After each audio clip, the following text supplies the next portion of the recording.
Hello, and welcome to Booked on Shalom World TV. I'm your host, Clair Hinshaw.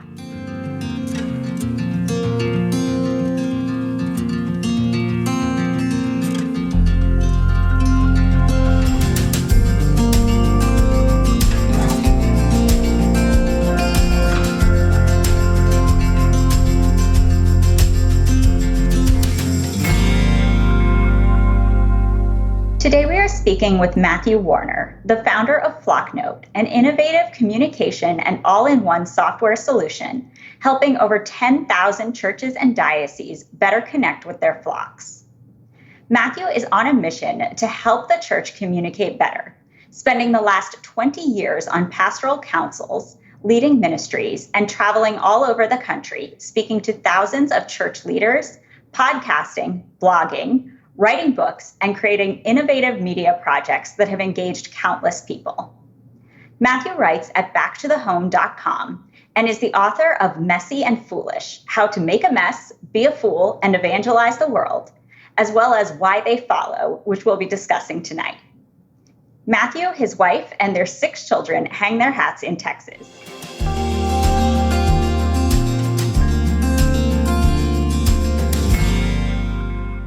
Matthew, thank you for joining us. It's so great to be here, Claire. Thanks for having me. Yeah, well, I'd like to start off kind of asking about the inspiration for the book. You've already created Flocknote, which is this very successful software, but then it seems you wrote the book to kind of share some of the lessons you've learned through that. And I was just wondering why you thought a book would be helpful for people with that. Yeah, great question. So, we started the software to solve a very particular communication problem in the church. I was involved at my own parish and saw the difficulty a lot of our leaders had just getting the message out to people and letting them know all the wonderful things that they were doing. And so that's what inspired me to start Flocknote, which, like you said, it's a software communication tool for churches and ministries to be able to use. And through that, we met a lot of amazing leaders and learned a lot of lessons along the way. We saw ones that were using it really well, and we saw people that were struggling to use it really well. And we realized, of course, that when you give somebody a tool, they can use it to do really good things, or they can use it to even do damage sometimes if they're using it the wrong way.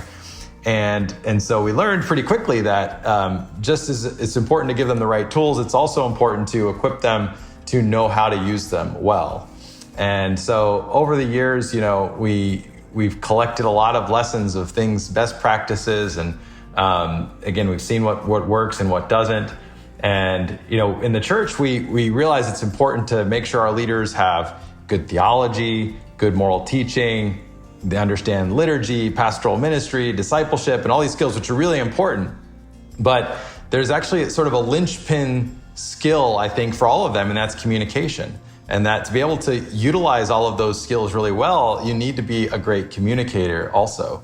And that's not something we often spend a lot of time training our leaders in, is how to communicate and how to lead. And so I think that this book was serving a real need here in trying to help our leaders, give them good training, and make great communicators so that they can put all those other great skills to good use in their ministry. So that actually ties in really nicely with my next question. I wanted to ask a little about your target audience for the book, because it seems like it's geared towards what you were talking about, kind of the leaders in our churches and our ministries. But at the same time, I was reading it and getting a lot of good information out of it. So I'm just curious kind of who the book is geared toward and how people can use it to get the most out of it. Yeah, it's funny you say that, because I've had multiple people actually say the same thing, and I think there's good reason for that. Like I said, it's really focused on, it came out of this need to help specifically church leaders in every level of the church, whether you're leading a diocese and a bishop or a department, or all the way down to leading a parish or any other ministry, a volunteer that heads up a small group, whatever it is. If you're trying to get something. Trying to lead the church at any level like that, the church, like all the examples in it, are really catered for that person. But like you said, the book's broken into a couple parts, but the first part of the book really focuses on these fundamental communication lessons that really apply to everyone and everything in our life in so many different ways. And I know for me, a lot of it, just being a father, for instance, it's not only have I learned a lot of these lessons from being a father, but it's helped me become a better father by thinking about these kinds of lessons. Because of course, communication,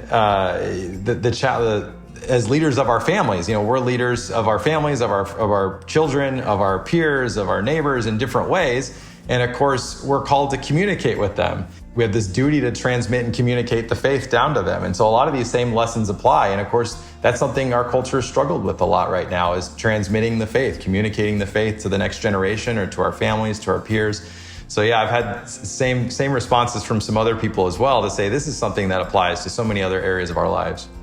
Well, going off of that, you talk early on in the book about the unprecedented numbers of people leaving the faith and leaving the church, which is a problem that I think most people are aware of, but you identify it as being a communication problem. And so I wonder if you could talk a little bit about that and how you kind of came to that diagnosis. Yeah, so I think that if my experience of it was, as a young man out of college, this was the time I was always loved my faith, but it wasn't until around then that I started to get challenged in it. And that's when it forced me to really dig in and learn more and understand why I was Catholic and I loved my faith the way I did. And it just caught fire when I did that, because I started discovering all of these wonderful treasures of the faith. And for me, though, at the same time, I was looking at my peers who were all mostly going the other direction. As I was getting more excited about my faith, most of my peers were drifting out and finding it less relevant or less interesting or less helpful or less important in their life. And I was like, how is this? And the difference is that something got through to me that didn't get through to them. Something was shared that I received that they did not receive. And that's a communication challenge. I mean, evangelization at its heart is first and foremost a task of communicating. The word communicate means to share in common. That's where the root comes from, is to share something in common with someone. So it leads to communion because you share this thing in common. Of course, this is what we're called to be, is in communion, of course, with God. So we communicate. He communicates with us to hopefully bring that about. But we have to receive it the same way. But also we communicate with others to hopefully have the same communion with them. So yeah, it's really at the heart. It's everywhere when you look for it. And like I said, to me, it helps to think of it as a kind of linchpin skill for any challenge in the church, whatever it is. The better you can communicate in that situation, the more successful you're going to be, no matter what the challenge is. Oh yeah, that makes so much sense. Now, you referenced earlier the book is divided into two different parts, and early on in the book you say, so you start out with these foundational ideas, and then the second half of the book is more practical tips. But you say early on in the book that the main reasons people today are leaving the faith in record numbers have more to do with the foundational issues than with the practical lessons. So I was curious about that, and if you could maybe expand on that a little bit. Sure. So everyone has a general sense that people are drifting out of the church. But one of the things I point out in the book, and I didn't spend a lot of time on this in the book because people kind of know this already, but it really is quite a dramatic collapse how quickly people are leaving the church. How many less people today call themselves a Christian in any form than they did 20, 30, 40, 50 years ago. So in the history of sort of culture and in the country here in the United States, it's a very dramatic shift in a relatively short time, and it's going faster. It's getting worse faster. And so with that kind of issue, it's not going to be a change in technique or a tweaking of some sort of, a new tool or something that's going to fix the problem. It's fundamental issues. And I think that's where, again, the first part of the book focuses on these guiding principles, these fundamental foundational issues that when it comes to communicating that we have to get right first. And we see it often when we're working with leaders. It's very tempting to want to go to the technique, to go to the tool, to say, oh, things aren't working, let's get a new tool. Things aren't working, I read about this new hack, this new thing I can do that's going to get more people to, open my email or respond to a message or, whatever, watch a video. And those things can be helpful, but they're only going to matter if we get the foundational issues right first. And I think there's a lot of room for improvement with a lot of our leaders in the church today when it comes to those foundational issues. And if we get those right, then all the techniques and best practices are going to magnify the effort that much more. But if we don't get the foundational issues right, then changing tools, techniques, all that stuff is just not going to really make that much of a difference. And so it's really important, and I wanted to encourage people not to have the temptation to jump to the techniques or the hacks or those kind of things, and start with those foundational issues. Yeah, that makes so much sense. And as you're talking about the foundational issues, there was something you said in the book that I thought was really insightful. You called it a mistake to shy away from the demands of the faith in hopes of making it more attractive. And I would love if you could just talk a little bit about that. And, you probably have some experience navigating some of the tougher issues for church leaders to deal with. But why would you advise them not to shy away from that? Well, first, because I think it's not really that honest to pretend that our faith doesn't make demands on us. It's true. Jesus asks for everything from us. He wants everything. Of course, he offers it freely, but in order to receive it, we have to do something. We have to make room. We have to sacrifice. We have to give our lives to him. And so God asks for everything. And there's this tendency to want to shy away from that or sort of set that to the side. But I think it sets people up for failure, because living the Christian life is hard. You have to make sacrifices. It's not easy all the time. And if we pretend it isn't, then when people hit those hard times, then they tend to get stuck or drift away or turn back because they weren't expecting it. They didn't, they don't know what to do with it. They were set up to believe, that this was going to be an easy thing where I just get stuff and I don't have to give anything. But that's just not honest. So that's the first thing. The second reason is that it clearly hasn't worked. I think we've tried this a lot. The culture's leaders have tried to bend over backwards to kind of accommodate people and meet them where they are. Which, not that we don't need to meet people where they're at in our ministry, but in communicating the faith, it's really important that we talk about its demands, because I think that, again, not only has it not worked, people have left the church faster as we've tried to make it more accommodating and more easy. So there's something there. But there's some fundamental communication issues as well. So, when you invite people into an epic story, this is the best thing that's ever happened to you. When you invite someone to an epic story and it doesn't cost them anything, they know it's a joke. It's not real, because in epic stories, it always costs the character something epic, something big. That's just our experience. We know that to be true. So it already doesn't come off as legitimate and authentic whenever we don't make sure that we communicate the demands along with all of the wonderful blessings that we get from it. And I think also people inherently value things based on the cost. That's just how we do it. So if we know something is free, then we tend to think, well, it's probably not worth that much. And so again, that's just in our minds. That's how they work. But I think also people deep down want to be challenged. They want to find out what they're capable of.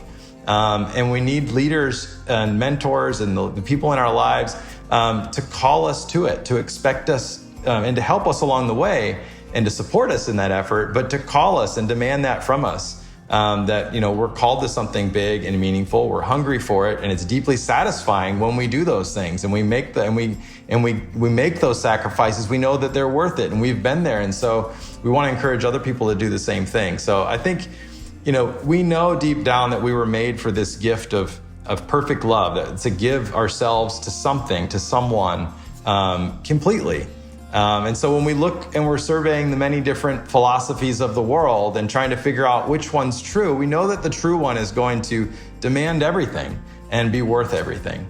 And so I think that we need to be more authentic with that, not shy away from it. I think it's actually very attractive. And when you look at a lot of the things that people are really excited about in life today, people that that get really fired up and are really engaged following, a lot of times it's people that are they're communicating the demands. They're asking them to sacrifice. They're saying, this is hard. I mean, look at something like CrossFit and how popular it is, right? This is like, it's not, hey, come here and lay down and take it easy. No, it's come here and work harder than you've ever worked physically. And people love it, right?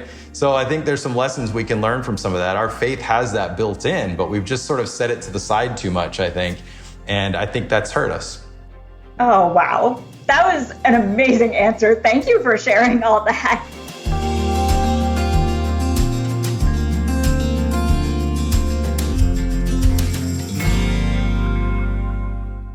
for me, one of the most formative sort of powerful experiences with language had to do when I started writing the most. So I grew up a math guy, so I did a lot of math and science and computer engineering, and that's how I got into doing software. And so I didn't do a lot of reading and writing when I was younger, but I fell in love with it as a young adult. And it was when I started writing that I realized the power of not just for using it to communicate with other people, but what it did to capture and clarify my own thoughts. And so it was such a wonderful process to write something down. It was like you could take an idea out of your head and then put it on a page in front of you and be able to look at it from a different angle and clarify it and move it around and tweak it and put it next to other things and shuffle it around and put it back in your brain and mix it around. And so it was just this wonderful tool for thinking through things and for bringing clarity to my thought. And so that was, probably one of the sort of most powerful experiences when it came to language for me.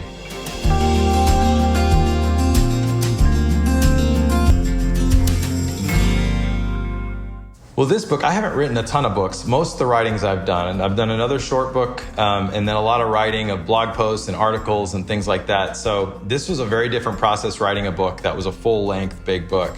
It's still a short read, 45,000 words or so, but that was the most I had ever written, was this book. And I guess there's multiple layers to it. Of course, a lot of it came from 20 years or so of experience of working on these problems. So when it comes to research, like that was the main research, was just doing the work and solving the problems. But it was probably 5, 6, 7 years ago that we thought we need to write these down and try to share them with a lot of these church leaders because we think it would help them be better leaders and communicators.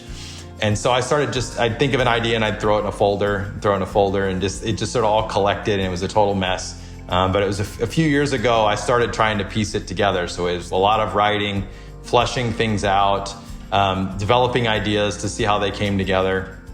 I probably read, in addition to my normal reading, like an additional 20 to 30 books or so that were specifically for, on this topic or topics I was hitting on within the book, just to kind of flesh them out more and make sure I was really getting everything. And then our team, we have a great, amazing, talented team at Flocknote. And so we had a little book team of people that really helped, like read through it, give me some perspective, give feedback. We actually surveyed a ton of our customers, which was a great source of knowledge. So we have a couple 100,000 church leaders that use Flocknote. And so we sent out surveys and asked them to share some of their great practical, best practices that they've learned and stories about how they've used them and implemented those. We were able to use those in the book and learn from that as well. So that was amazing. And then, I remember at one point it was the first full draft, I would say. And it was 40-something thousand words, and it came all together, and we just looked at it as a team, and we're like, this isn't what we want it to be yet. And I threw out half of it, and rewrote it again back up to 45,000 words. So it was a crazy process for me, new process, but very worth it. In the end, we were super happy with how it all came together and feel confident that we captured a lot of good knowledge to share with people that they're going to find helpful.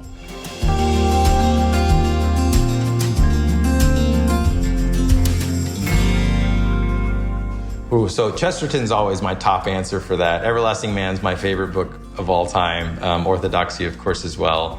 Everything Pope Benedict, everything Peter Kraft. Doors in the Wall of the World is one of my favorite ones from him. But Augustine's Confessions is another classic favorite of mine. Other authors, lots of books from Bishop Barron and also Matthew Kelly, have had a big impact on me in different areas of my life, as I've grown from a young man to now. And that's a good collection of my favorites.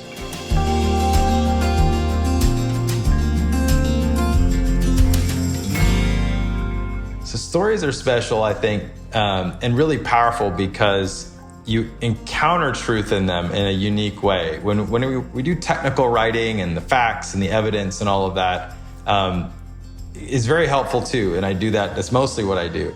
And you can describe the truth really well in it, and you can give you a little glimpse and a narrow slice of it.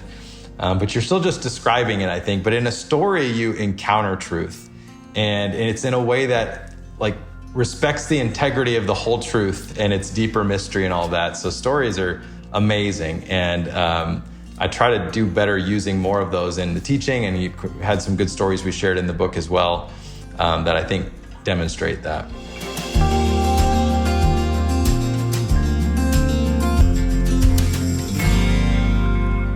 Definitely that it was way more work than I thought. I think the challenge of trying to weave together that many words into something that is, and that many ideas into something that's cohesive and whole in terms of a piece of work was super challenging.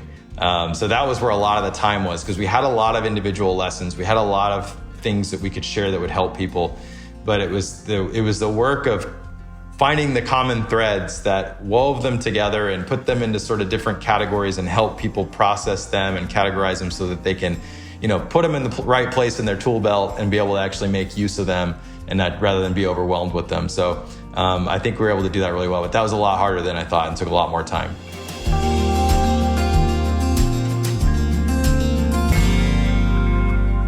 It's chapter 7, cultivating soil. When planting crops, a good farmer knows the actual casting of the seeds is the easiest part. The real work and the biggest factor in success is in the preparation of the soil.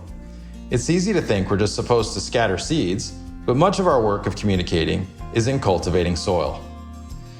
Why does the mission grab hold of some people much easier than others? How can the same message bear fruit so differently from one person to the next? The parable of the sower in Matthew 13 tells us the answer quite clearly. Bad soil, rocky grounds and thorns.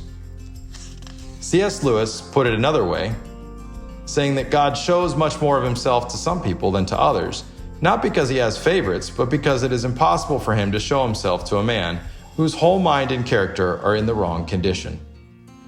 We think that because we've said it, casted seeds, it's been communicated. We think that because it's not bearing fruit, we must be saying it wrong, but sometimes the problem is just bad soil. Fixing this means understanding what has put people's whole mind and character in the wrong condition in the first place. What has contaminated and sterilized the soil?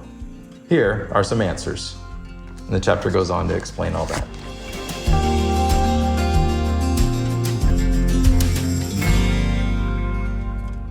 Hi, my name is Kathy McClary, and I am the Director of Communication at St. Pius X Parish in Billings, Montana.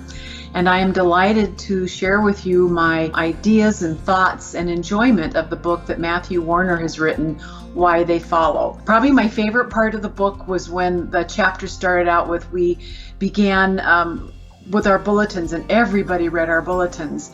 And that's probably not true, but it's a nice start to a fairy tale. And it was a great chapter. If you don't read any of the chapter in the book, you have to read that chapter because it's so true to what we do. I appreciate that Matthew took the time to share research over the years that he has spent as a communication person. He has real data that talks about how most people use the bulletin or don't. Email, texting, Facebook, the different forms of communication that we typically use. And so it's real data. It's not just a pretend thing like I talked to 5 people in my church and this is what they said. It's over the course of years of gathering this information. I think the really critical thing is not so much whether we use text or email. That's the tool we use, but how do we craft our message? Do we know what the people want? Are we just telling them what we want to say? And I'm afraid that that's what a lot of us do. We're excited about our ministry. We're excited about what our church is going to do. And that's great because excitement's so important.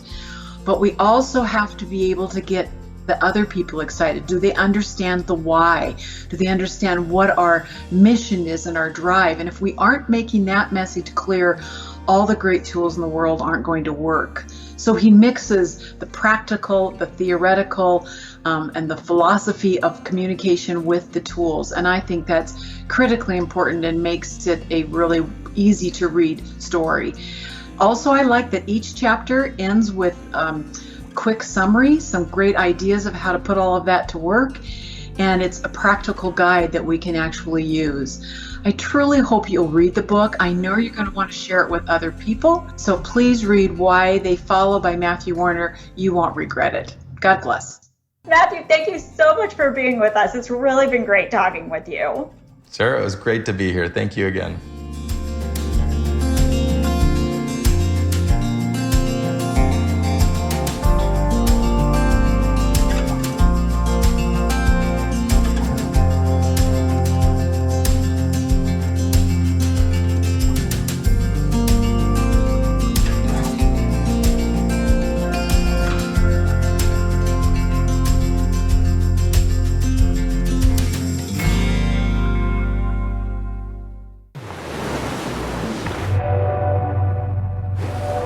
you searching for answers?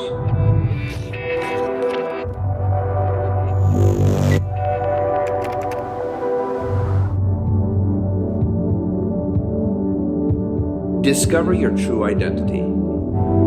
Stay tuned to Shalom World.